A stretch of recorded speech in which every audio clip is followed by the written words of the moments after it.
সকাল সকাল রেডি হয়ে বেরিয়ে গেছিলাম, কারণ স্যারের একটা গেম আছে বঙ্গবীর ক্লাসিক, যেটা হচ্ছে সোরসোনা হাই স্কুলের সামনে।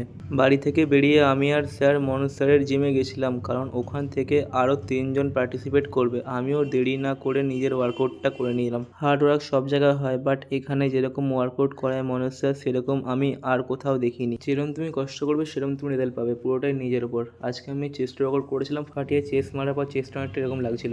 এখানের মেশিনগুলো ওয়ার্কআউট করলে মারাত্মক পাম হয়, তার কারণ মনোজ স্যার মেনলি বডি বিল্ডিংয়ের প্রত্যেকটা মাসেলের ইমপ্রুভ করার জন্য বানিয়েছে। যেখানে গেমটা হবে সেই স্টেজটা এরকম ছিল। তারপর রেডি করে দিলাম স্যারকে, স্যার বডি পাম্প করছিল। স্যারকে স্টেজে তুলে দিয়ে আমি ফ্রন্টে গিয়ে স্যারের কটা ফটো আর ভিডিও করে নিলাম। দেখো, স্টেজে উঠে ফার্স্ট হওয়াটা বড় কথা না, তুমি কত ভালো পারফর্ম করছো, অডিয়েন্সে কতটা ভালোবাসছে সেটাই বড় কথা। যে ফার্স্ট হয় সেও খাটনি করে ওই স্টেজটা পারফর্ম করতে যায়, লাস্টটা সেও খাটনি করে স্টেজটা পারফর্ম করতে যায়। যেহেতু স্যার টপ 6 হয়েছিল আর এখানে টপ 5 অব্দি ট্রফি দিয়েছিল, বাট স্যার টপ 6 এর প্রাইজ মানিটা পেয়েছিল